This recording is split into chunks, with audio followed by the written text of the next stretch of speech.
Hi, I'm Eva Spiegel, the City of Vacaville's Communications and Media Officer.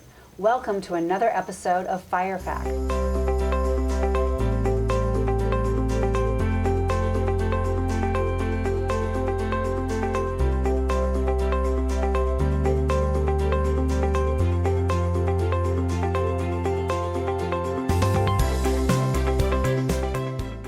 Joining me today is our chief, Chris Concepcion, and I'm very happy to welcome you, and we've got a really important topic to talk about. Yes, we do. Hi, Eva. How are you doing? Good, good. Perfect. I've got a couple of special guests with me today. I brought along Jill Childers, who is our Fire Prevention Bureau Manager, as well as Sabrina Jansen, our Fire Safety Coordinator. And like you said, we've got something special to talk about today because October is Fire Prevention Month, so I wanted to let them talk about Fire Prevention Month a little bit. So, Jill, why don't you kick us off and let us know a little bit about Fire Prevention Month? Well, Fire Prevention Month is a time for all of the communities throughout the U.S. to educate our residents and our business owners about fire prevention and fire safety. And this year's theme is Miss Sabrina Jansen. Not every hero wears a cape. Plan and practice your escape. So what does that mean exactly? So your family, you want to talk to them and plan an escape plan. So that means going through your house, making sure you know 2 exits out of every room. And then you want to practice that escape, because if you just plan it, that's not going to help you win. You actually need to perform it. So you want to practice with your whole family, including pets, and you want to get to a meeting place, somewhere that your whole family knows to go to when there is an emergency. So it's Fire Prevention Month, and I know we're talking about that issue. And so fire prevention is really multi-layered. I think about it in terms of what do I need to do as a homeowner and also as a community member. So what are the things that perhaps I need to think about in my home? And then tell me a little bit about what is a way to be responsible and prevent fires sort of out in the community, out in our beautiful open spaces, up in the hills that are golden right now. So things to keep in mind in your home is making sure you're testing your smoke detectors in your home at least once a month. And that you're changing the batteries at least twice a year when the time changes. If you have the 10-year lithium battery smoke detectors, make sure that you're checking the dates on there as well, so when those expire, you do replace them when you need to. As far as our beautiful open space that we have throughout the city, is we want to make sure everyone's taking the precautions they need to, with making sure there's a fire buffer zone, either mowed down or weeds completely removed within 100 feet of all structures. And any property that is open space, we ask that there's a 30-foot perimeter cut around that property, just to keep our families and our residents safe here in Vacaville. Great. No, I know that's really important, especially as we often see more wildfires sort of in the fall and even into the early winter. And I know there's no one fire season now, but it just seems that those things, heat up, and we're approaching the 1-year anniversary of the Camp Fire, which I know is on everybody's mind. So these things are really important. So what else do we want to think about, as a homeowner, and, that we can do that makes us more safe and preparing for something that could be happening that's really awful? We've got our smoke detectors, we've checked them, we've checked the batteries, we've got our defensible space, but what else do we want to think about to do now? We want people to remember cooking safety. It's always important when you're cooking on the stove that you turn the pot and pan handles in. That way a kid can't come over and grab them and knock whatever that hot item is onto themselves. And just make sure that there's nothing that's next to the fire that could catch your stove or your food on fire. Are there any, this is probably a silly question, but it's not cold yet, but at some point in the next few months it's going to get cold, and on the days where we don't have the no burning your fire log policy that gets rolled out, what about home hearth? Are there home hearth sort of fire prevention things that you guys recommend people? I have no idea. I don't ever use my fireplace. So we do recommend that you clean them out at least once a year. It's great if you can get a professional to come out and do that for your home. So we do recommend that. And again, with the holidays coming up, holiday safety, so making sure that we're not plugging too many strands of lights together, and we want to be very cautious using extension cords and make sure that they're UL listed. And with Halloween approaching too, we want to make sure we keep our children safe at night, so make sure they're wearing things that have reflective tape on them or costumes that are reflective in nature, so the children can be seen at night. That's great. And so sometimes we've got fires in the house and house fires, which is so devastating. We also have these natural disasters, which we've talked about a lot. So what are the ways that our residents and our community members can keep informed and know when something is happening that sort of affects our larger community? Well, the first thing to do is to make sure that you sign up on Alert Solano. It's one of the things that we are trying to do as a community. So it can call you at your house. It can call you on your cell phone. It can text you anytime, or if there happens to be a major incident that's going on in the city of Vacaville or anywhere in Solano County. It's a good way for residents to really stay up with it and be informed of anything that's happening, especially if hopefully this never happens, but if people have to be evacuated or something like that, all that information will be spread out to the community that way. Great. And so, in that sort of event, I mean, that's a pretty major and catastrophic thing to have an evacuation happen. I'm assuming Alert Solano will also tell you where to go, how soon to leave, what the best routes are. Yes, I mean it's really our reverse 911 system that basically gets information out to a select community as quickly as possible. So it's really good, and you can opt in or opt out. And what we're hoping to do is, we want to spread the word out there because we want everyone in the community to opt in so that we can notify you in case of an emergency. Right, and you said something really important. I think earlier we were talking about, let's say you practice your exit plan in your house, and one of the things is to have a meeting place. So everybody in your house meets at a certain spot. I'm assuming in the case of a wildfire, a big fire, that's also really important, is to have a plan of where you guys would, your family would go to regroup if people got separated. Is that something that's talked about? Absolutely, yeah. In case of evacuations, if we have to evacuate large areas, someone may be at work, kids may be at school, so it'd be a good idea to make sure that you have a meeting place for your entire family so that each other is safe. So, I know this is a national kind of effort to raise awareness about fire prevention. So are there things that are happening sort of in the firefighting community in the state level and also nationally that go to support this month and to raise awareness? I think nationally, I mean, they come up with the theme every year. And as Sabrina talked about what the theme is this year, I think locally is important for our Vacaville residents to know is that the City of Vacaville Fire Department, we're doing quite a few things to help recognize October as Fire Prevention Month. And specifically, we are celebrating or recognizing the week of October 5 through 12 as Fire Prevention Week here in the City of Vacaville. And Jill or Sabrina, if you can tell us exactly what we're doing then. So on October the 12th, we will have our stations open to the public, and we have some exciting things planned as far as vehicle extrications. We're going to be doing a dollhouse burn so people can see what a fire would look like inside of homes and how fire spreads and how smoke spreads throughout a home. We will also have some goodies for the children.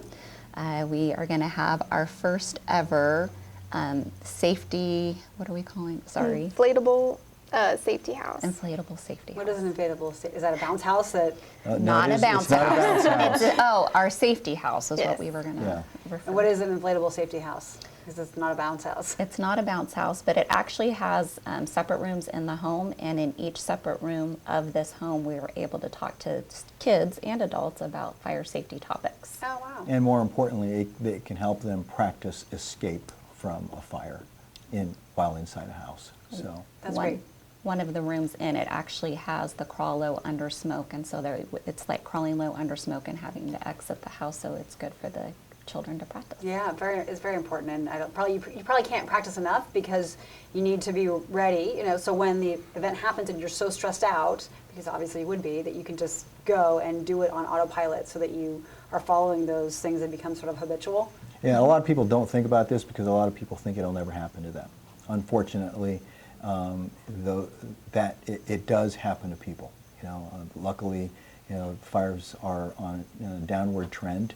And continue to be, because I think our Fire Prevention Bureau is doing a really good job, and there's just more education out there in the public. But, I mean, it can happen, and it can happen to anyone regardless of how much preparation you do. So the more you practice, you're practicing something that you hope you will never have to use for real. So I mean, I urge everyone really to keep practicing them. And talk to your kids about exit drills in the home. Talk to them about how to, number one, how to prevent, fires. Don't play with matches. All those risky behaviors that kids might get into. Always talk to them about that kind of thing. And during our open house, we will be talking about some of those things. So it's a great day for the families to get the kids out to the firehouses so they can see how the firefighters live at their houses, and it's also a great time so the kids and the adults at the same time can learn more about fire prevention. Here's a question, and I'm just thinking about my own house, which is a two-story house. So, bedrooms are upstairs, I've got my 2 exits downstairs. It hasn't actually really occurred to me that I need to think about how would I get out of my house from a second story where I can't go out a door. And I've got a window that, only has so much level on it that it lets me out. What do you recommend for something like that? So there's actually safety ladders that can be purchased. What happens is you actually put it on the window sill and you can push them down, and then you're able to exit the second story safely from your home. What happens if you've got those little roof lines that jut out? I'm just thinking of my own house and how that would be. Yeah, we talk to kids actually about it in our presentations, and one of those things is if the only way they're able to exit their home, the door's hot or they see smoke coming in from under their doors, is to actually get to their window. We say, that you can open it up, start banging on the window. If you can open it, start throwing things out the window. To catch attention? That's right, so people see that you're stuck up in the second floor. We also recommend safety whistles. So PD recommends them for different reasons than fire, but if you have that whistle and you're able to blow that whistle and draw attention to where you're at, that helps our firefighters. I hadn't even thought about that. So it's the kind of thing you want to make sure you have one of those in each of your bedrooms if you've got second-story bedrooms or even first-story bedrooms also, because it draws attention. And then do you keep that ladder? Is that something you keep in your upstairs so that you can, access it very easily? You actually keep it on the windowsill. You keep it on the windowsill. Oh, interesting. Yeah, it's not. I mean, you can keep it on the windows. I think most people can keep them on the windowsill. They have ones that, that you can deploy. But it's always, because it's right there, right? And it's if you're worried about home security, it's only deployable from that upstairs window, so you don't have to worry about that. Yeah, that's good. So things that I can do as a homeowner with a 2-story house is, besides practicing my exit, but also purchasing one of these ladders for each of my bedrooms, making sure I've got one of these whistles in each of my bedrooms. Are there other things that I also need to do besides the exit plan, exit drills, and some of these things to purchase to make my home more safe, aside from the smoke detectors and the carbon monoxide detectors? Teach your children to crawl low under smoke. So teach your children heat and smoke rise, and that the safest place for them to be is crawling low underneath the smoke, just like our firefighter friends do when they enter fires as well. Yeah, and again, another good reason to come to our open houses is the firefighters will be dressing in their full turnouts and putting on their breathing apparatus.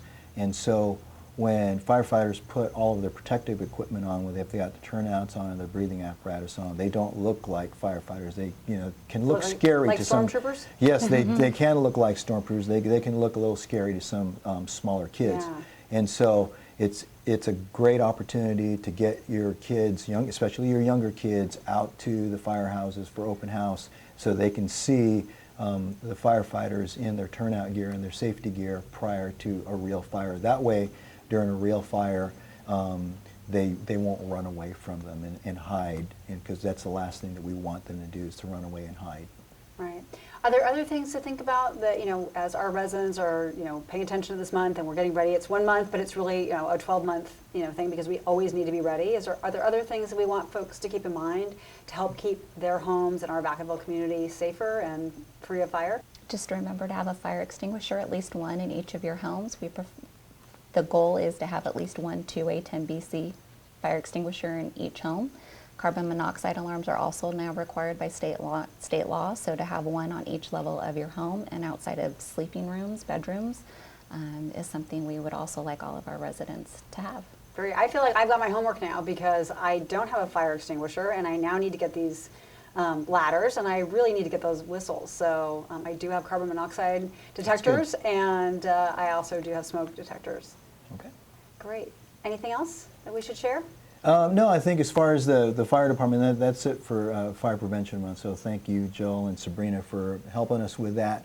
But I did want to let the Vacaville residents know something exciting is happening at the fire department. Last Monday, we started 9 recruits in a fire academy. So we have them going through a 16-week fire academy right now. The exciting news about that, and the reason why I bring it up, is we're going to have 9 new firefighters pretty soon. But 6 of those firefighters, they are firefighter paramedics, and they are going to staff Medic 73. So Medic 73 will be our 5th ambulance, and that will be staffed as of January 16th of 2020. And that's really exciting because that ambulance has been browned out since, I believe, 2007, so it's been a long time that area of Browns Valley has been without an ambulance. We've had to cover that area with ambulances from other parts of the city, and now as of January 16th we'll be able to staff it with its own ambulance, and so that'll complete. We will have 1 ambulance at each of our fire stations here in the city of Vacaville, so that's very exciting. That's great, and actually it was really great to see all of the new recruits and welcome them. And I want to, you guys post for the fire department on social media. The city also posts on our social media a lot of these tips that we're talking about, and so it's really important for people to follow us and to stay informed, and we will keep giving people tips. Absolutely. Great. I want to thank our guests today, Chief Concepcion and Sabrina and Jill, for bringing this really important information to our residents and the people who watch Firefax. This is really important stuff, and I now know that I've got my homework to do, so thank you so much. I want to thank you, our viewers, for watching this show. The things we're talking about are so important, and things that you can do in your homes to get ready now in the event that there is a fire. Thanks so much, and I hope you've learned something from this edition of Firefax.